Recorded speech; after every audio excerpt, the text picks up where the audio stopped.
Okay, so hi there, my name is Kaku and welcome. This is going to be a video on how to draw heads. Heads. Yay. Okay, so first things first, I'd like to say I'm sorry. I should have warned you guys. I was going on a trip. I stayed 12 days up in the mountains meditating with some monks. It was a really strange experience. But hey, I'm back and I'll continue to do these videos and I'll probably do these weekly, hopefully, uh, as you might expect, usually on Fridays or Sundays. I think those are good days for me. I get a lot of time. But let's get to it. So first thing you should know is this is not a how-to video. This is not a video you're gonna get and follow some steps and get a drawing done and never be able to reproduce that again without watching the video. I don't think that's helpful, so I'm not gonna do that. What I'm gonna teach you here is a bit of the theory behind it and the things you should look for, what's human, what's animal, what are the basic shapes, and I don't think this video will be able to cover everything I want to, so I'll be breaking it down in about 3 videos, probably, maybe 4. So, but yeah, that's the gist of it. So what I will do here first is simply, let's take a look at what we're trying to accomplish. We're going to draw furries, right? So the first thing we should do is, hey, what are the building blocks to a furry and what are the building blocks to a human? And you may see a lot of people do this kind of thing. This is a sphere with like 2 lines and you say, hey, this is like the size of the head or whatever. This honestly is just a reference point. This is a measuring tool. You draw a circle and then you add in 2 lines because now you know how big the circle is. Say this circle is the way you measure the head. So when you draw the circle in, if the circle is big, the head's gonna be big. If the circle is small, the head's gonna be small. And so this is really all it does. If this line is moving up, then you're looking at it from below because this acts like a cylinder. And so this is a nice tool I use. Some people use cylinders, some people use cubes, whatever. So long as you get the thing right, it's fine. Use whatever you want. I like my circle. So circle, let's erase this thing here first. Okay, go. So humans, we like to look at humans because humans are everywhere. We are human. And so this is probably our point of reference. These 2 are not the eyes, these are the eye sockets. And I like to draw those in because they give me a good way to measure how big the face is gonna be. So let's just add in a nose here, a mouth down here. Let's give him some cheeks, and then here, and then the chin. There we go. Let's give this guy a bigger chin. I guess it doesn't matter. So let's make it like this here. So here, the skull behind, and now the ears here on the sides. There should be a little bit lower. Again, this is not the point of the drawing, so let's just draw a guy. So it's fine. Make him this. Squiggle, squiggle. He's looking at you. Unsure why he's here. That was this guy. Let's give him some hair as well. It's gonna be coming handy later. Let's just draw this hair. He doesn't look very manly. It's fine, we don't judge you. Even like this little. Okay, good. So this is a human. Maybe not every human looks like this guy, but that's fine. We have a human here. And now let's just draw, I don't know, a fox maybe. So this is a fox. We're going to do this. And now for foxes and most animals, what you're going to notice is their head, the cranium, is much smaller. So you have to take that in account because they have smaller brains. Not to say that they're dumber, but they kind of are compared to us. So they have smaller brains, and their faces are usually like very long. I'm drawing this from the side view so you can take a good look. So here we have the muzzle, and then we have this. Here we go with a cheek. The neck usually comes about here. It's thick because of a lot of fur, but it's not that thick if you look under it. Let's just give him this kind of shape. And again, this is not a very accurate drawing. I just want to get this out so we can compare some differences. And these differences in my drawing may not look exactly like you would see in an animal, and if you are unsure, just look at a picture. I don't want to use pictures here, so I will draw this. And this is my fox. It's not the best fox in the world, but it's a fox. I didn't look at anything while drawing this, so that's probably why it doesn't. So you have the guy. Let's give this guy a bit more definition. Let's give him this, like this. Yep. Okay, that's a little better. So the first thing you notice is, well, the neck. It's coming this way, and this one's just going under. And that's an important point, because in this anatomy, the head is built in a way that the neck is going to connect back here. And unless you want to draw those werewolves where they're just like hunched forwards, angry and stuff, like versions from World of Warcraft, for instance, then you go ahead and use this on your drawings. But for most anthropomorphic characters that we know as furries, they have a very human posture, and so we can't have them lurching forwards like a psycho. It's not how the characters are meant to be. So this is not what we're going to do here. And so the first thing, we're going to have to adapt this into this, and we may use a few tricks. And another thing you notice, human muzzles are very tiny. They are basically non-existent. This area in the mouth, if you didn't know, is called the muzzle, but well, the muzzle here is much bigger, much more prominent, and we can call this guy muzzle. The eye sockets, they are not too different, but the eyes are usually smaller. They have bigger tear ducts. The ears, they come on the top of the head, not the sides. This guy has hair. This guy has a sloped forehead that connects to the nose. Usually it's more like this, I think. Yeah. So this guy has a sloped forehead. This guy has the forehead go straight up and then back down. And those are just a few of the things you should probably take a look at. So let's hide this shoe and let's try to do something in between. So this is usually how I draw. You can draw whatever way you want. I'm not going to teach you my way. It's just that I have some of the things, and I think it's easier if I just draw mine. Let's start with a profile view, and then we branch out. So here again we have the circle. Let's actually just do it a little tilted. This is going to help us show more dimension. And as a circle, you realize that this point is closer to you than this point. So even though we are looking at this straight from the side, we are still going to see some definition. So here we're going to draw a simple character. I don't know, maybe Nara, which is a lynx. She's not like lynx at all, but hey. So here, the first thing you notice, the eye socket. I like to draw it big on her. It just emphasizes more the animal prospects, because again, animal heads are smaller, and so because we have all the stuff and she's gonna have some of this stuff, if you draw the eyes the same size you draw them on an animal, it's gonna look strange. I like to draw them a little bit bigger. That's one of my things. You can change it if you want. I'm gonna do some variations that will of course have smaller or bigger eyes. And here we have the muzzle, and you can notice that the forehead doesn't slope perfectly, but it does not go up and then slope backwards either.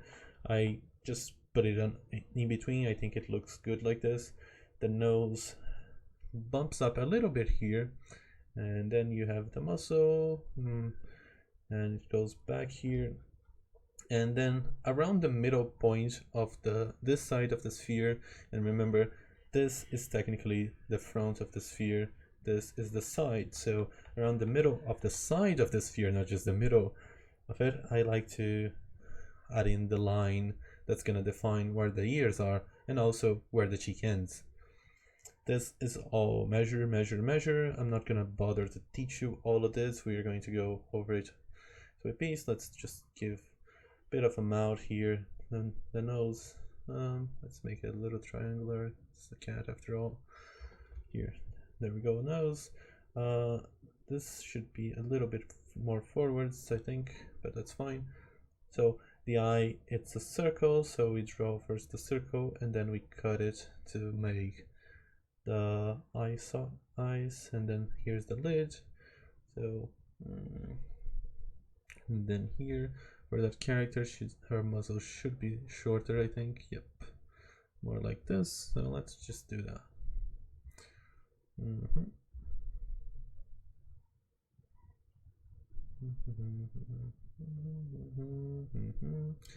Okay, let's not just waste any more time on this. So here, ears. I like to attach the ears where they usually attach on humans. On humans, the ears go a bit lower, but I like to at least get close to it. I think this gives a more interesting look to it. Let's just give this one here, it's fine. And so this shoe should somewhat line up because this is opening up like this. So this line here is going around the head, and so this is the line where this thing's attached. And so here the back of the head is gonna go up a little like this. I like to make the neck just a little bit forwards. I think it adds to the character. And then here the neck. Usually there's a big lot of fluff here, or there is hair, because this part is not very appealing visually. It happens in bald humans as well, and it's just like a bump here. We don't like it. So usually you can most artists just do a big fluff here, or maybe if the character has hair, this one does. So if you were to draw the hairline on the human, you would go after the forehead is over, but here the forehead is a little strange. I like to push the hairline a little bit backwards more. I think this gives a more natural look because the forehead is bigger on this kind of character simply because of this slope here. So the hair is gonna start here. We draw it a bit like this. Then here, let's just I'm not gonna go too much into detail on this. I think the hair is not important for now. So we do this, and then voila, blah blah blah.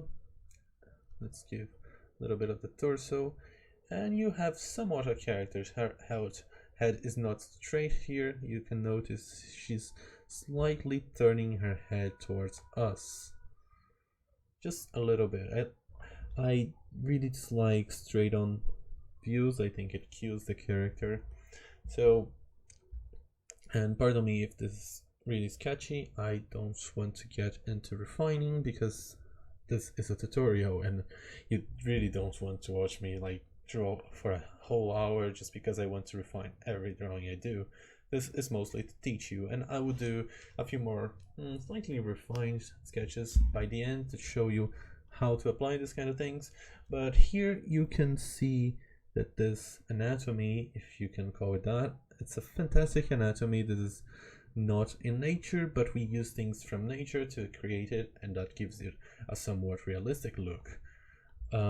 So what makes it look interesting is, so let's break this down first. I'm gonna make, this is our map.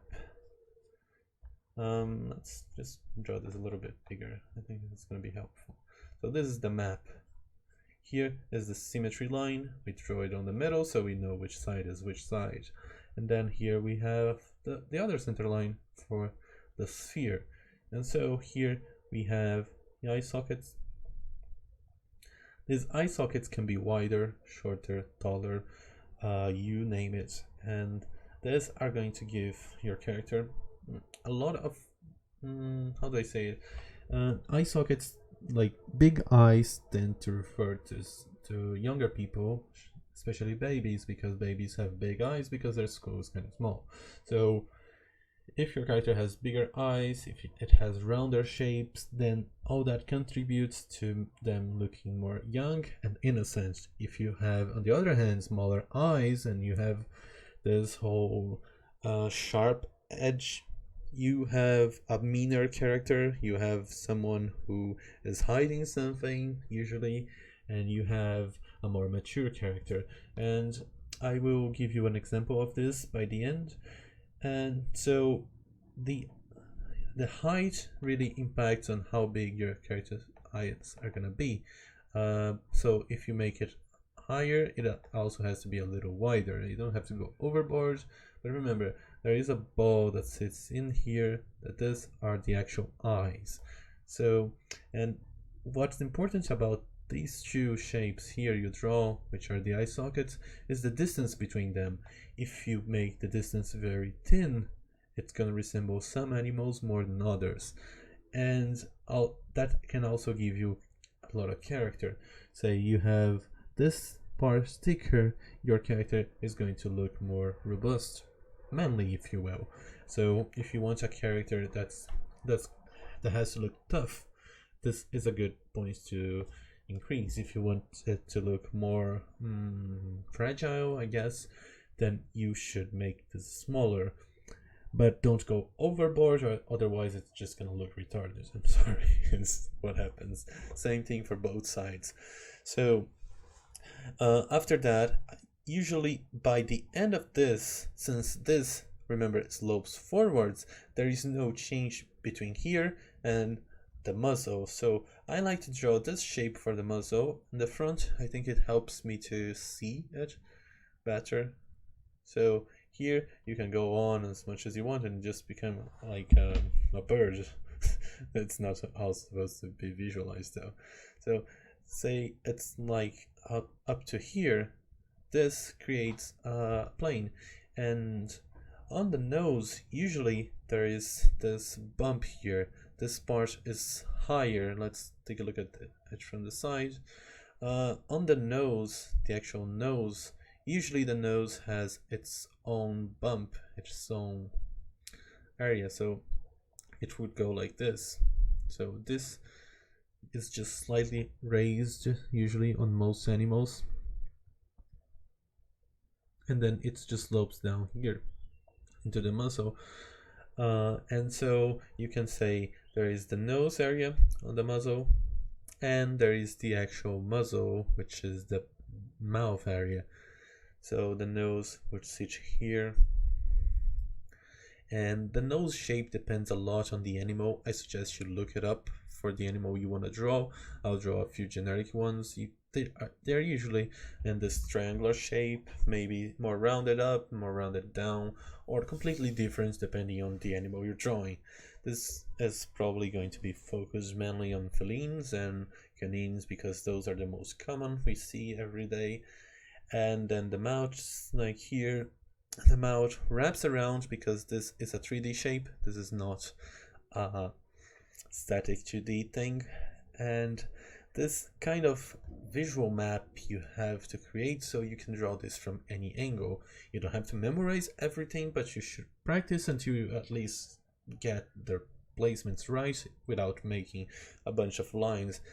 It's something a lot of people get turned off from this kind of video because they say, hey, but I don't wanna just stop and measure everything. That's just gonna make my drawing slow and it's gonna be wonky. And I agree with you. You should not stop and measure everything, but you should measure things mentally.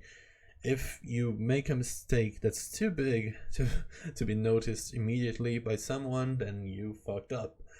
If your mistake is really small and it's like something, for instance here, this side is just a little bit more inwards than this side, this kind of thing can just go through, it's fine. Especially if you're drawing something just to show others what you mean, like I'm doing right now. So the forehead just goes here and then it tends to move backwards this way. And so here is somewhat how you see, but there's something missing, the cheeks. Cheeks are not important bit we're going to look into, and some cheeks are more rounded, some cheeks are less rounded, some cheeks just look like pickaxes. Yeah, there's a friend of mine that just says that all the time, that she draws pickaxe heads, but that's beside the point. But yeah, so the cheeks are also an important part, because on humans the cheeks are very not like, the entire muscle area is just melted into one shape, but when you look at animals that doesn't happen, and it creates these unique shapes we like so much. So we are going to look into those in more detail and then copy some of the details here. So what do we have? We have the cheeks. Let's go in order. There is 1, the eye socket. There is 2, the muzzle, and 2.5, which is the nose part of the muzzle. There is 3, the cheek. There is 4, the forehead. And these are, for me, the most important points you have to take a look into, and you have to not only know a formula, as like you could call that, so you can draw a character, but also you know how to vary them, because if you draw the same character the same way and then you draw another character with the same proportions, and then you add a different color and you make new splotches, it's still the same character. You just gave it a paint job. People complain about like League of Legends skins where they don't change the character and you do the same. I just think it's restrictive as a design element, because when you're designing a character you have to rely on many things, and when you disregard most things and you just rely on the colors and the patterns you see on the character, it just weakens your entire design. But we can get into that in another time. I don't think this is the point of the video. So the eye sockets are just hollow. I draw them as if they were a big hole in that sphere. And that is the one I usually draw first. I think they give me a good measure, because again, they give me this distance. This distance is going to help me draw the muzzle, because this distance is usually around the same as the size of the nose. Just looks right. If you look at this, it's usually the same. And maybe the noses are a little bit bigger, especially on characters like lions who have big noses, but it's usually proportionate with this.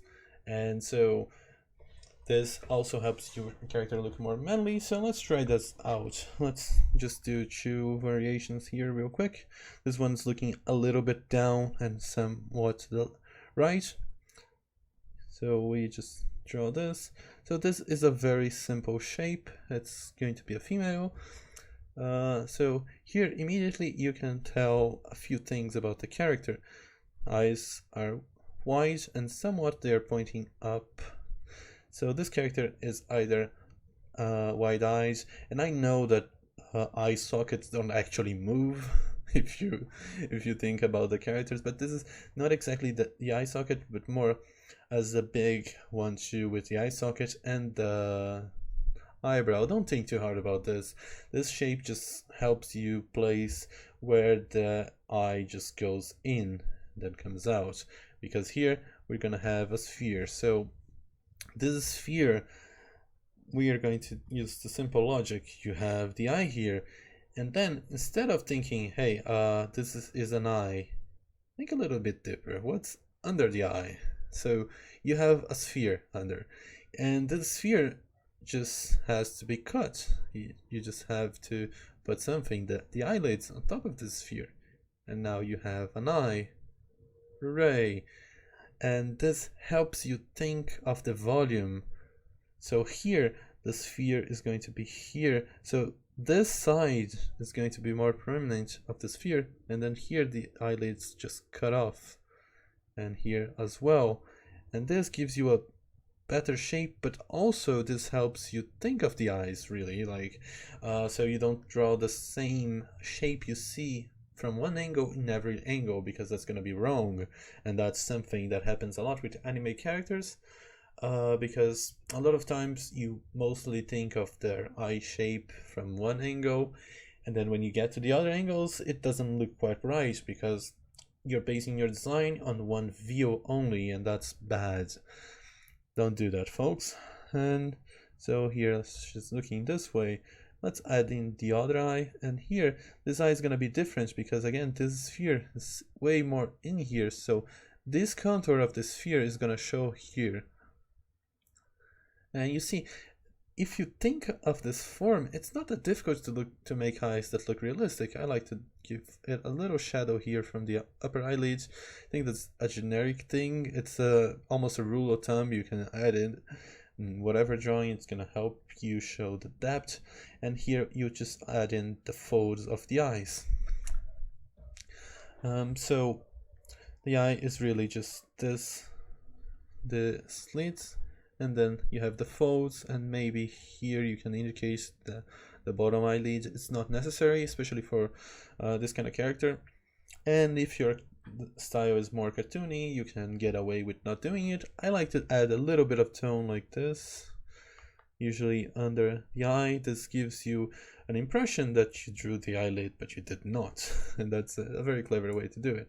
So what do we have next? So then we get to the muzzle, and the muzzle is going to be coming from this thing. And conveniently, if you have this and this, you already know how big is the highest part of the muzzle, which is this nose part. And if you are drawing it from the profile or a 3/4 view, that's the contour. That's usually what's going to be the contour.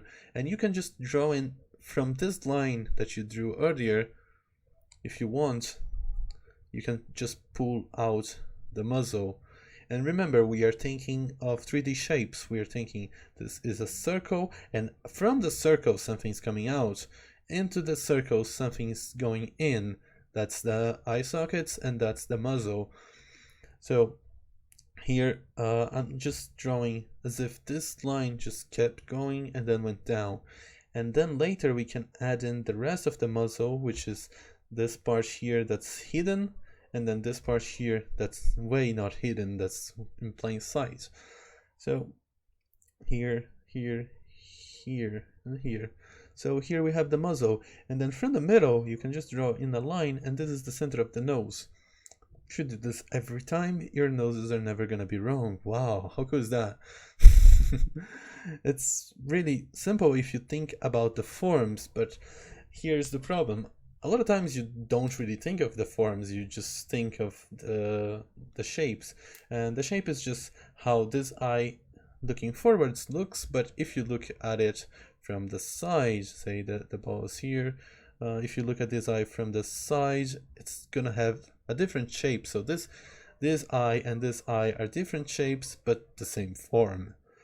This is a strange concept, I know, but if you think about this, then if you know the 3D forms and you know how to position them in space, you can really just get every time right, because you know how it's gonna look from every angle. And even if you don't, you can just use the other things you know to guide it and make it look right.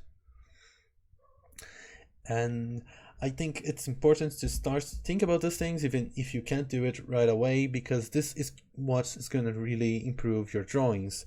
And so here we have the nose, and under the nose you can just draw a line. The mouth area is really an area you can get away with a lot of things, because on animals the mouth goes all the way here even if it's closed, but on humans we tend to squish our mouth when we close it, and when we open we just stretch it out. And I personally like to capture this on my characters, so their smile just doesn't go all the way here even if their mouth is closed. I don't like how that looks, but some artists do it and it looks great. I just can't do that. It just doesn't look right to me, and I like a more cartoony, semi-realistic way of drawing. It's up to you. So I'm not telling you to pick up my style. I'm actually just showing you some things I use on my style that can be helpful to you, so you can draw whatever way you want. And most importantly, do not get bound by style. Just draw in a way you think looks right, And try to vary things every now and then, because then you learn new things. If you start drawing realistic, suddenly you're going to learn a lot of new landmarks you didn't know, and when you go back to simplified, you know those landmarks still, and you can base your drawing on those even if you do not draw them, or you can just indicate something very subtly, and that's going to help your drawing look alive a lot. So back to the points. Point 3, cheeks. So the cheeks really change a lot from animal to animal. Cheetah cheeks are more rounded. Then you have lynxes that just have this whole thingamy going down.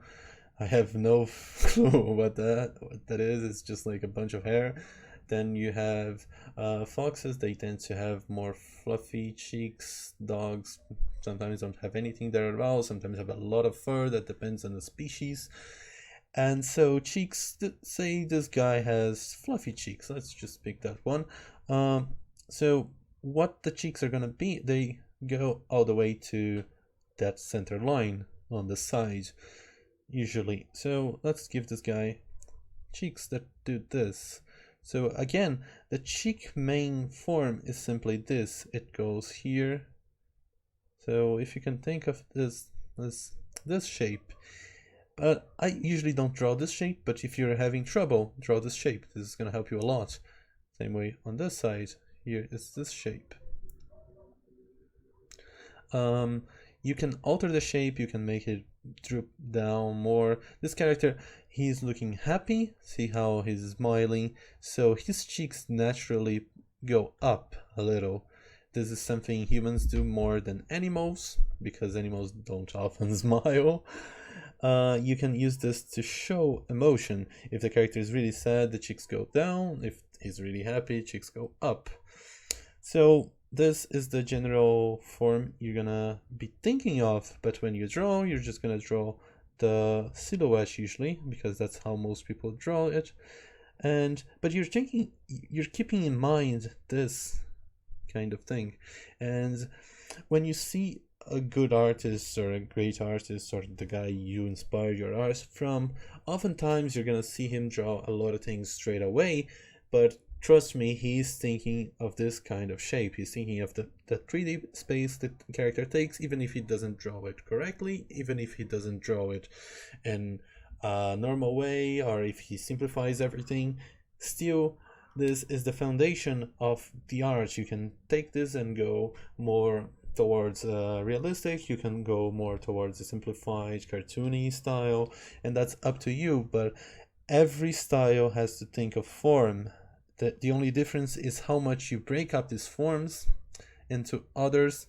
And so if you do not think of form at all as you draw, you're drawing just Egyptians, like those guys that just stay here and go like her on the wall. This is a flat drawing. You're not thinking of perspective, you're not thinking of how the character's body is actually in 3D, you're just making a 2D shape that resembles the character. Not good for art. You can do this if you want, if this is your goal in art, but I think most people's goal in art is something else. And another thing I forgot, here are ears. So let's give it a 5. I knew I was forgetting something. So the forehead, here I like to bump it on the eye socket. In most carnivorous animals, you're gonna have a bump here. Not necessarily a bump, but the bone is way thicker on this area on carnivorous animals to protect their eyes, because eyes are important.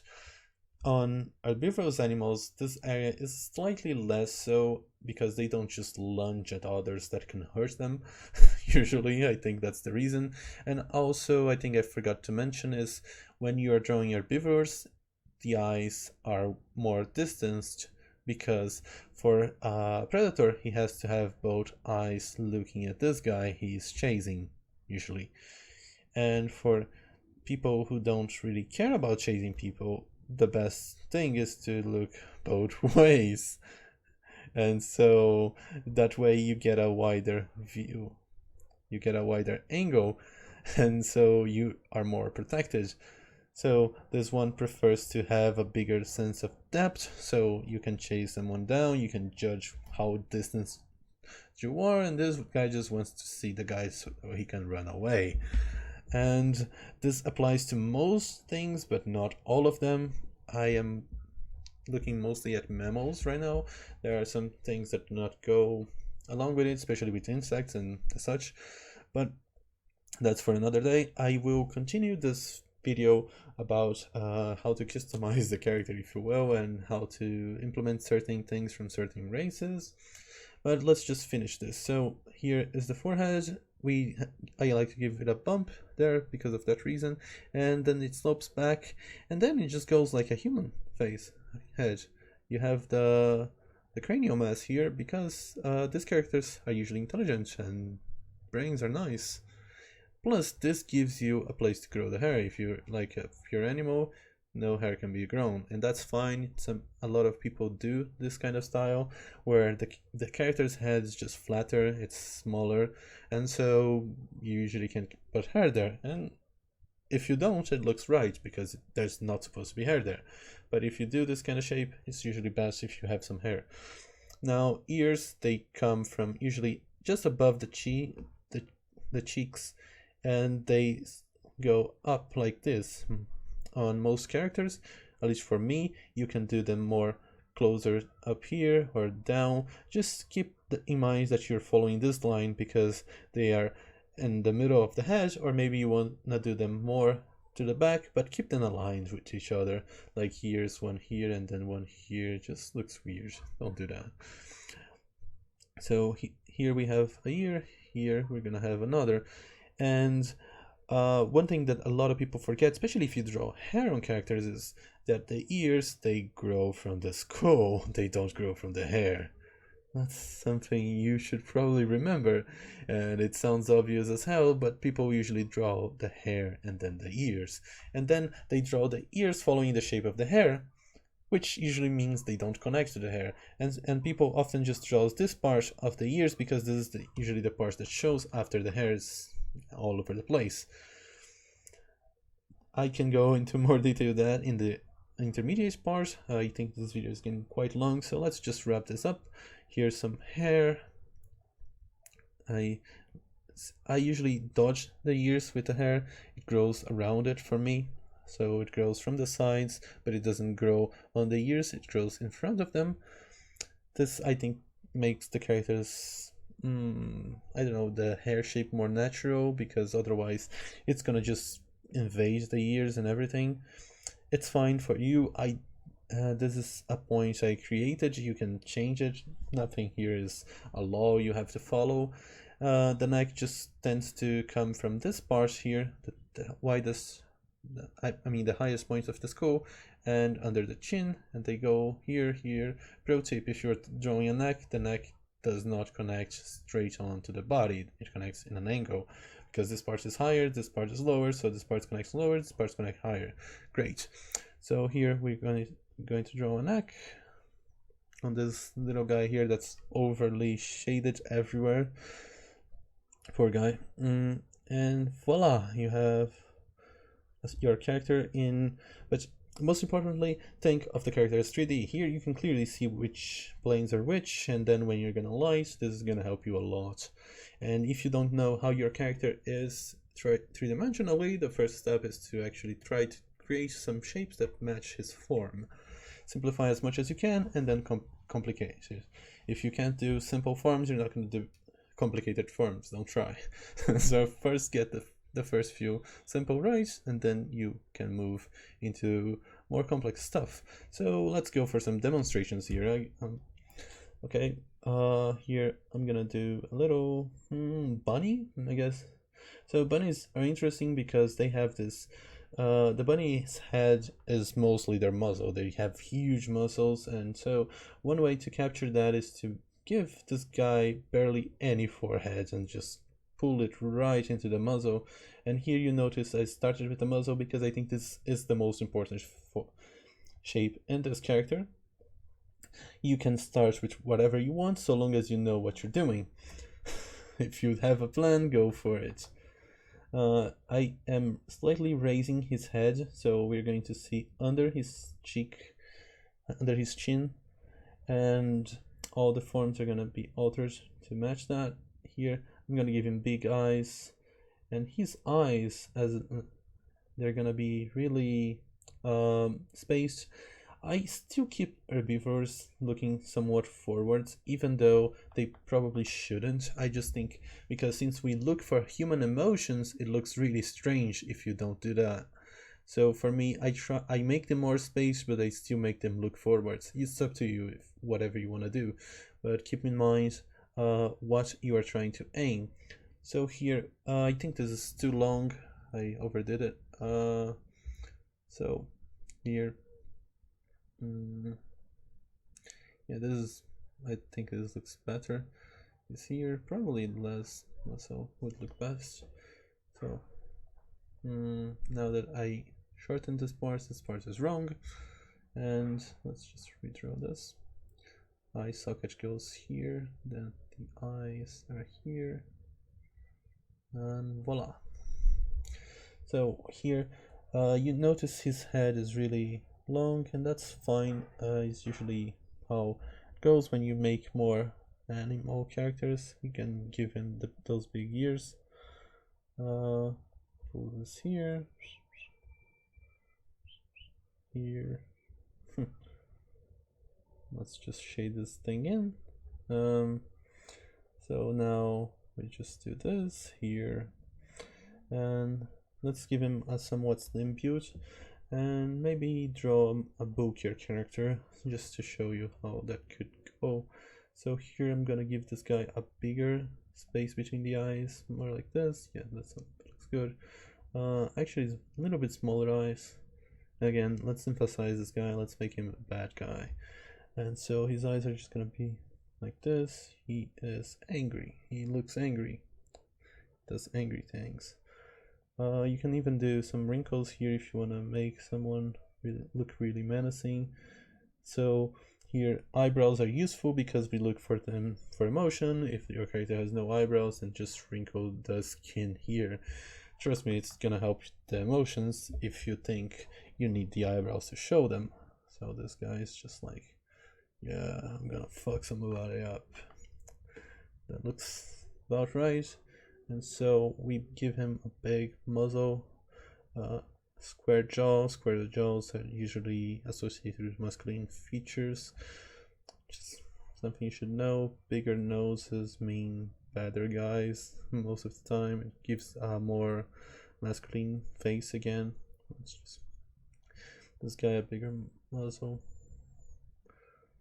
So here, and so usually pointy things are dangerous. So if we give our guy a lot of pointy things, he becomes dangerous. Would you look at that? So here, there we go. His ears. Let's just give him big lion ears. I don't know. I guess he's a bear now. He's a bear now. Okay. I wasn't really thinking of any species in particular, but he is a bear. So as a bear, let's give him super thick neck. He is going to ruin somebody's day. He's not happy with it. This guy looks really bad compared to the other guy. I guess I'm not warmed up. Anyways, so this guy here, let's do, I don't know, one or two more. So this one's looking this way. Let's make an innocent looking girl. How about a little house cat? Yeah, no, that sounds about right. So big innocent eyes. Remember, curving shapes means happy people and innocent people and inoffensive and all that kind of stuff. So as a cat, muzzle is kind of small. Sometimes with people, I like to round off their muzzles when I want to make them look more innocent. I think that looks nice. Don't overdo it. Keep the form. And then as a secondary, instead of making the sharp turns, you just round them off. If you're having trouble, usually less information means more cute. If you're showing too much, if you're showing too many wrinkles, if you're showing too many form changes, it's gonna look more serious, it's gonna look more realistic, and it's gonna look less cute in results. Give her big eyes, yay, big eyes. Oh, this little like round cheek, let's fluff it a little bit here. I think that looks kind of cute. That is actually a little too far away, more like here I think would look best. Her head should go a little bit backwards more, and you see I didn't slope her forehead as much because again, that's if you round up the form more you get a cuter figure. And so here, ears, here and here, maybe add a little bit of hair like this.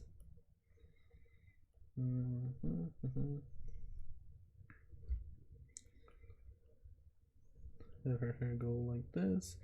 Again, the neck always comes from the muzzle because the muzzle is just where you eat food. And so here, then it connects all the way back here because that is the point where the skull meets the neck. And you do this kind of stuff. She's doing this. Yep. I don't like how this guy looks now. I did something wrong here. Let's try to fix this because I'm not going to be happy otherwise. Let's look at it the other way.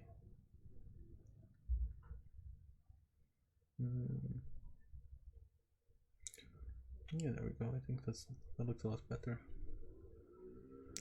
Still looks a little off place, but well, I guess you can't hit them all. And I think that's an important thing I should probably tell you. No one does right drawings 100% of the time, not even the masters. And so it's important to sketch a lot, so you grab the right sketch to finish. If you try to finish every single drawing you have, it's not going to go well for you, because if you try to finish every single drawing you have, you're going to try to finish the bad ones, and you're going to spend a lot of time on the bad ones, and you're not going to be satisfied, and then you're going to go all miserable. I can't draw, I hate my life. Not good. Alright, so one more. I don't know, let's draw Nara. This time for real. Last time I didn't actually draw her. So big eyes. They're actually a little bit more distanced. Let's give this shape here. Her muzzle is noticeable but somewhat rounded still. She's female after all. Here, then the muzzle gets here. Her cheeks being in lengths, just swoop down a little. So another thing to keep in mind, cheeks still here, it's just fur. I just drew her enough times, I know somewhat where the fur is gonna go and where the cheek's gonna end, so I do that. If you're not sure, just draw one, then draw the other. I'm just trying to save a little time here because we are going for almost 50 minutes now, and I don't want to keep you guys here forever. So now the eyes, I gave her usually big rounded eyes. I like how those look. Big like this usually means innocent, it means young, and it means nice at the same time. All those good things. Let's actually make her look straight, so she's looking at something that's in front of her, so like this, like something not as close, but eventually those two are going to meet, and so it's not like she's staring into the abyss or something so far away you can't really grasp. If you do that, the eyes actually look kind of out of focus and wrong, even though they are looking perfectly where they are. Just a tip. So let's make her let's give her a little bit smile. This might actually be a little too big. I think it's fine. I like how this is looking. So I am actually gonna draw this here because that's usually in the middle of the ears. Her ears come out this way, fluff up here a bit. So ear here, fluff up here a little as well. So here is the back of her head. Looks good. Yeah. So here is all hair. Her hair just kind of does this thing, and then here her. Another thing I mentioned before. Remember, thinner necks means more feminine usually, because women have thinner necks, and that adds to femininity. Don't ask me, it's just how visual language works. Deal with it. So again, nothing set on stone. This is just my character and this is how she looks. So you can add this little markings she has here. This one here, I'm actually drawing this a little wrong. It's whatever, doesn't matter much. So her hair just does this here.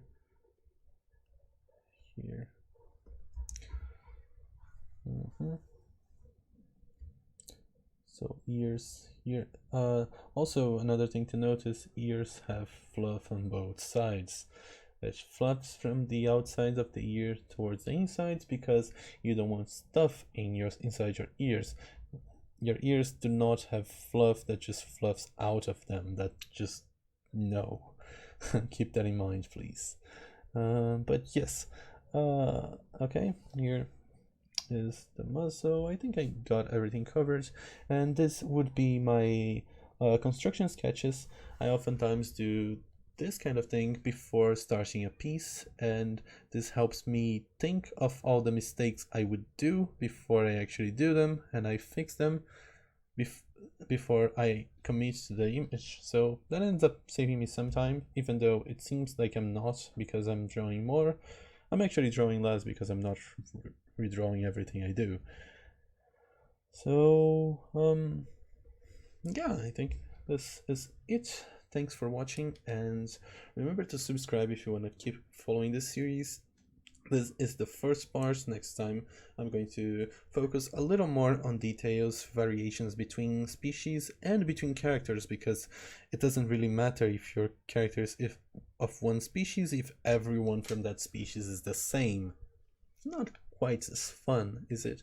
So how to make your characters that varied. I entered a little bit on this topic here, but I will cover more there. Also a little more in depth on how noses work, some stuff about ears and whatnot. So thanks for watching, and I hope you enjoyed it. And if you learned a thing or two, you could give me a thumbs up. That would be nice. And see ya.